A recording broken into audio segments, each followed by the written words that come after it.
begrüße dich recht herzlich auf meinem Kanal. Heute geht es um die astrologische Zeitqualität im September 2023. Im August hatten wir ganz intensive Konstellationen, vor allem mit der Venus und mit einigen anderen wichtigen Planeten. Die Venus ist ja dann rückläufig geworden und ebenso der Merkur.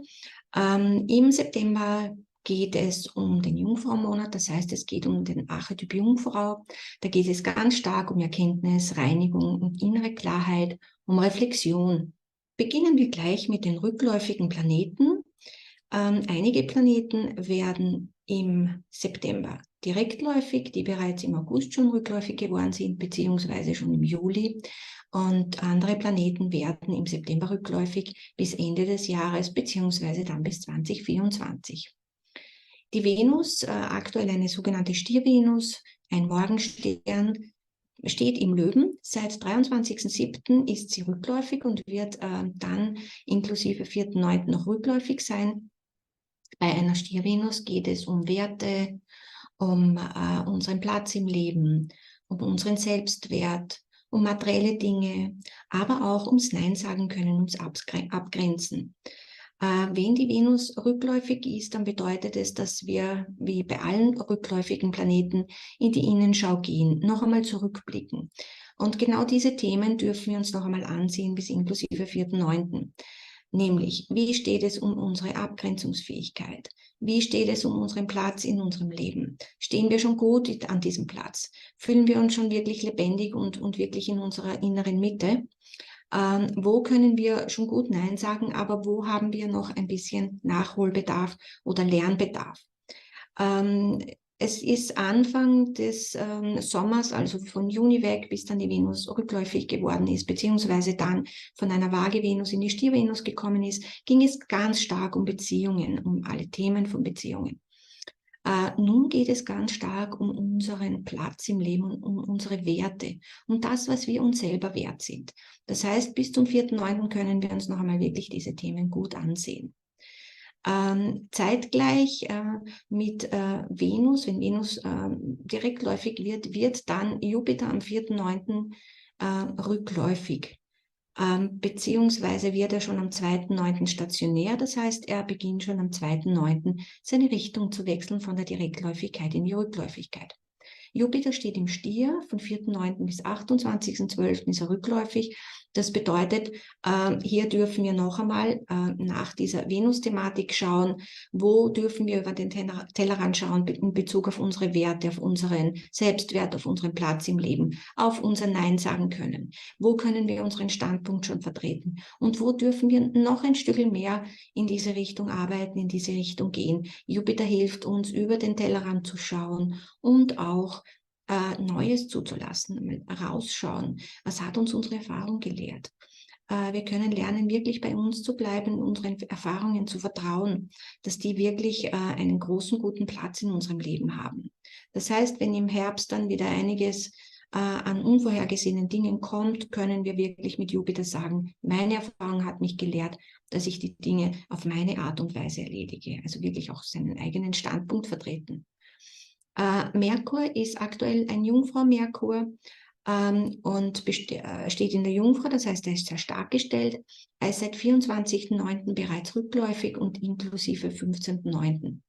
Das bedeutet, in dieser Zeit, jetzt gerade bis er dann ab 5.9. ein Zwillingsmerkur ist, können wir ihn als Jungfrau-Merkur nützen, um innere Reflexion zu machen im Sinne von Achtsamkeit. Wie geht es uns? Wie fühle ich mich in den Situationen? Wie fühle ich mich mit anderen Menschen? Wo diene ich mir selber noch zu wenig? Wo gebe ich zu viel von mir? Wo bin ich noch in der Anpassung, die mir nicht mehr gut tut? Wenn dann Merkur am 5.9. dann ein sogenannter Zwillingsmerkur wird, ein Morgenstern, weil er die Seite von der Sonne wechselt, also er geht von der einen Seite auf die andere Seite der Sonne, dann geht es ganz stark um Kommunikation, um unsere Orientierung, um unseren eigenen Weg. Und bis er dann ab 16.9. direktläufig wird, können wir uns noch überlegen, Was ist für uns der richtige Weg? Wohin wollen wir gehen? Wohin wollen wir uns orientieren? Sind wir schon auf dem richtigen Weg? Beziehungsweise, was kommunizieren wir davon auch nach außen? Das heißt, auch in Gesprächen ist es vielleicht ganz wichtig, dass wir zuerst reflektieren, bevor wir rausgehen mit dem, was uns wichtig ist, mit dem, was wir sagen möchten. Auch im zwischenmenschlichen Bereich ist es ganz gut, wenn wir einmal mehr überlegen, was wir sagen, weil ab dem 16.09. wird das alles wieder besser in den Fluss kommen. Uranus in Stier wird 8.9. rückläufig bis 2024 und wir haben schon öfter gehört, Uranus in Stier bedeutet den großen Wertewandel, aber auch den Mut, unseren eigenen Platz zu verlassen. Das heißt, alles, wo wir jetzt nicht mehr reinpassen, da dürfen wir noch einmal überlegen, wollen wir nicht eine neue Richtung einschlagen, wollen wir nicht an einen anderen Platz? Und da kann es auch passieren, dass da, wo wir rausfallen aus einem System, wenn wir nicht freiwillig rausgehen, dass wir dann in die richtige Richtung geführt werden. Jupiter und Uranus, beide rückläufig ab Anfang September, verhelfen uns dann, wenn es nächstes Jahr ab dem 21. April eine sogenannte Konjunktion haben und ihren gemeinsamen Zyklus beginnen, verhelfen uns dann zu einem Quantensprung. Und darauf werden wir bis Ende dieses Jahres auch vorbereitet. Also, wir schauen, wo ist unser Platz? Fühlen wir uns da schon wohl? Möchten wir noch eine andere Richtung einschlagen oder sind wir bereits in unserer richtigen Richtung? Und dann wirklich über den Tellerrand schauen und Änderungen zulassen. Im Sinne eines Wertewandels, aber auch unseren eigenen Platz im Leben zu verlassen. Weitere rückläufige Planeten, Pluto ist bis Oktober noch rückläufig, Saturn bis November, Neptun bis Dezember und Chiron bis Dezember. Wichtig ist, dass eine Zeit lang jetzt viele Planeten rückläufig sind. Das bedeutet sehr viel Reflexionsarbeit, sehr viel Rückschau bei rückläufigen Planeten, aber auch, es können alte Themen noch einmal ans Tageslicht kommen. Sowohl auf mundaner Ebene könnte es sein, dass uns bekannte Themen noch einmal begegnen in diesem Herbst, aber auch im persönlichen Bereich. Das heißt, wichtig ist es mit dieser vielen Stierqualität, die wir vorhin schon besprochen haben, dass wir an unserem Platz bleiben oder diesen verlassen, aber immer in unserer Mitte bleiben. Das heißt, es ist ganz wichtig, unseren eigenen Wert zu erkennen und zu wissen, wo sagen wir Nein und wo bleiben wir ganz fest bei uns. Ich glaube, das ist eine groß angesagte Aktion jetzt auch im Herbst, dass wir auch wirklich lernen, wo gehören wir hin, wo gehören wir wirklich hin in unserem Leben. Zeichenwechsel, wir haben aktuell seit der 23. August die Sonne in Jungfrau, da wird sie auch bis 22.09. bleiben. Jungfrau-Qualität hat was mit Wahrnehmungsfähigkeit zu tun, Achtsamkeit, Reflexionsfähigkeit, Optimierung der Bedingungen und auch ein Stück weit reinzufühlen, was brauche ich, dass es mir auch gut geht, seelisch, körperlich, da, wo ich mich gerade befinde und auch die Bedingungen für sich zu nützen. Es ist wieder ein zur Ruhe kommen, ein sich mitten, bis dann die Sonne ab 23.09. Von Jungfrau in Waage geht. Wichtige Konstellationen im September.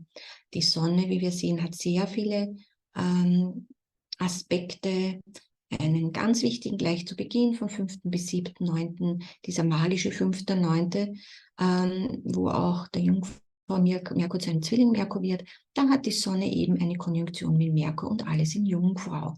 Das bedeutet, an diesem Tag, in dieser Zeit wechselt eben der Merkur die Seite auf der Sonne von der einen Seite auf die andere Seite und da wird dieser Merkur von einem Abendstern zu einem Morgenstern.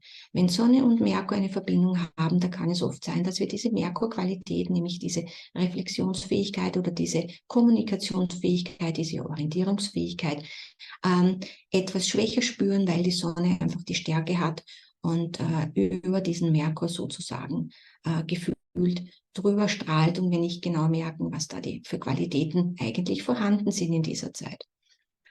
In dieser Zeit ist ja Merkur noch rückläufig bis inklusive 15.9. Das heißt, auch hier geht es noch einmal darum, vielleicht ein bisschen sich mehr zurückzunehmen und noch nicht ganz so nach außen zu gehen, mehr bei sich zu bleiben.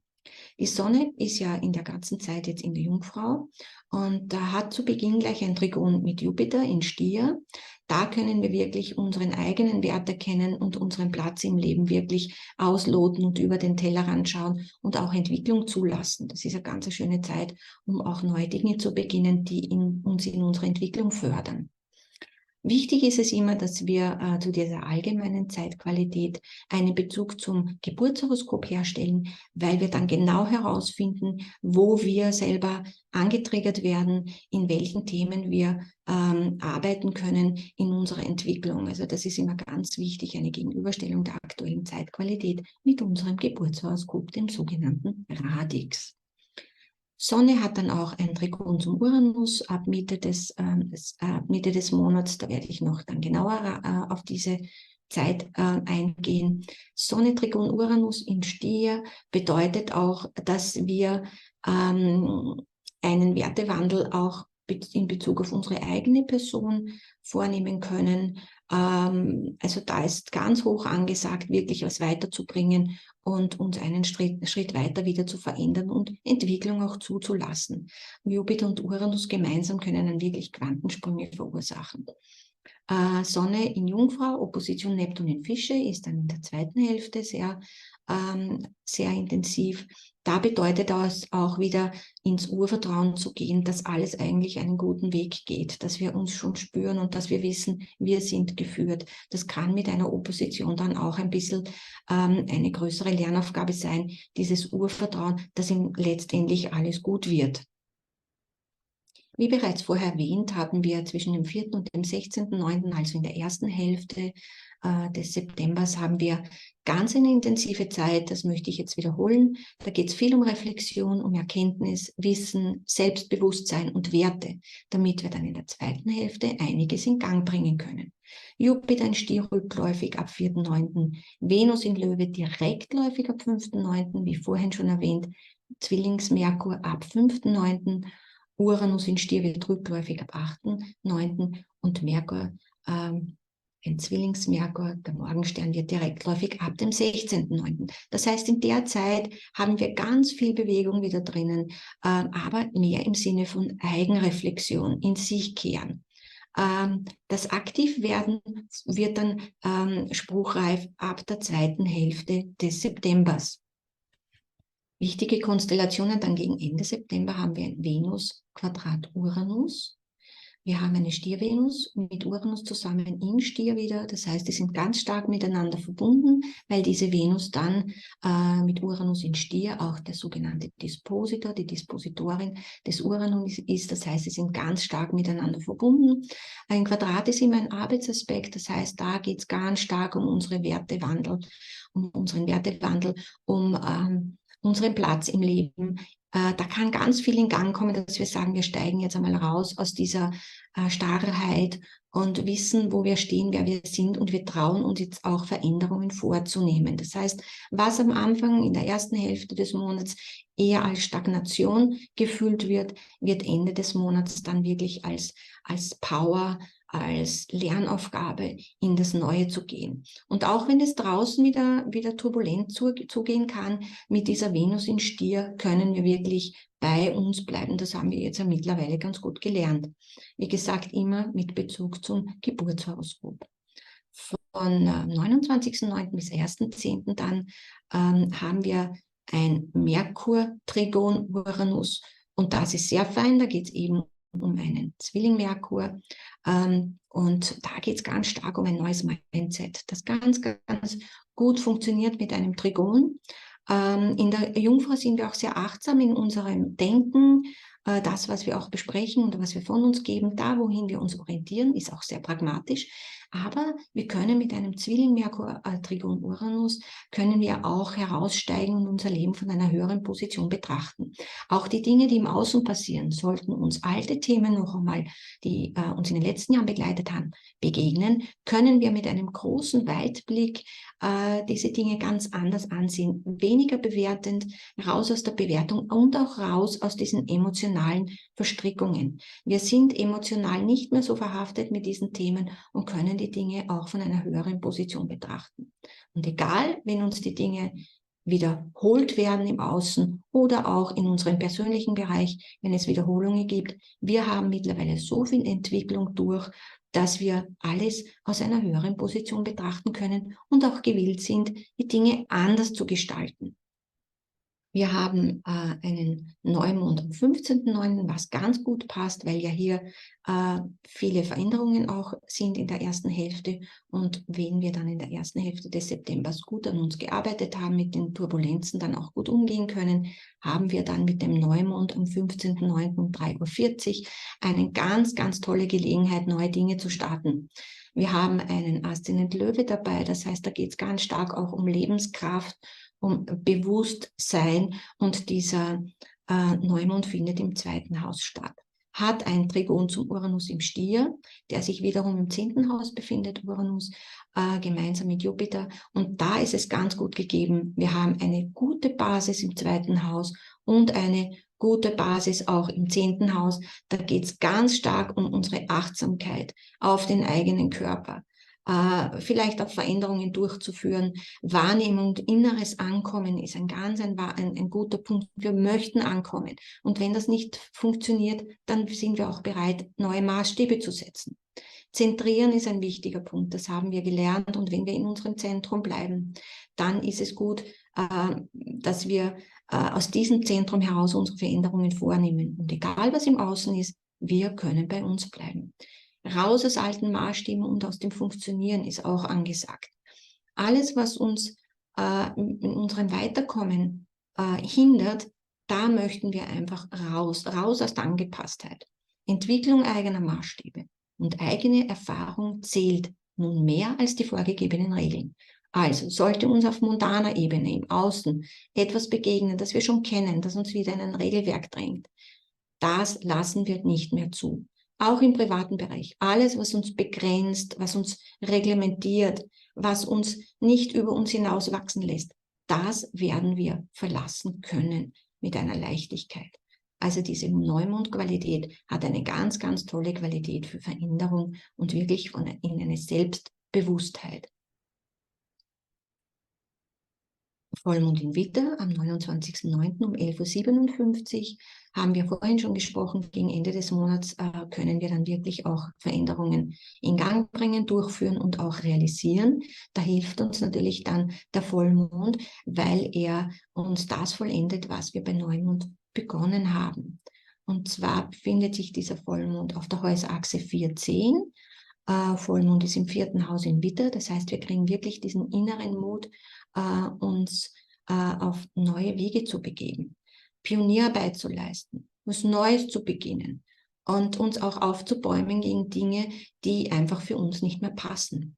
Aszendent Schütze bei diesem Vollmond bedeutet auch, dass wir eine neue Entwicklung starten möchten. Mit Jupiter im 6. Haus, der zum Schütze gehört, begleitet auch von Uranus. Da sind wir dann wirklich gewillt, Quantensprünge zu unternehmen. Und wir haben den Mut, aus alten Dingen herauszusteigen. Sei es jetzt auf mundaner Ebene, sei es in Beziehungsbereichen, in Berufungsbereichen. Wir können auch unsere Berufung finden. Wir können uns auch trauen zu sagen, ich beginne was Neues und lasse alles hinter mir, habe aus meinen Erfahrungen gelernt und möchte meine Entwicklung starten.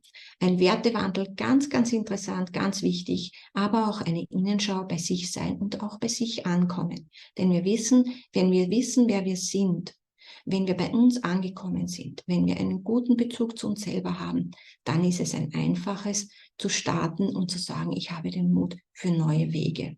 Und das zeigt uns dieser Vollmond in Widder.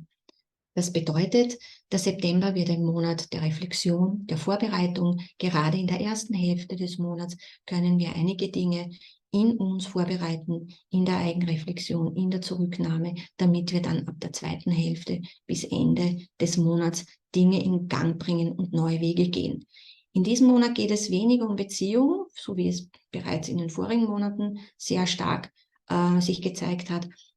Es geht in diesem Monat mehr um unseren Platz, unseren Wert, unser Nein sagen, unsere Abgrenzungsfähigkeit und immer in Achtsamkeit uns selbst gegenüber, unseren seelisch-körperlichen Bedürfnissen gegenüber, aber auch im Sinne von unserer Entwicklung und unseres Wertewandels.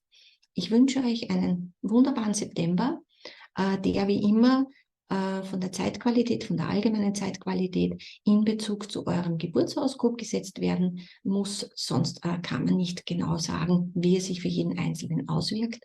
Wer eine persönliche Beratung benötigt oder gerne haben möchte, eine Unterstützung auf dem Weg, sehr gerne, melde dich bitte. Ich schreibe alles dann unterhalb des Videos dazu. Freue mich auch über ein Like oder über ein Abonnement meines Kanals.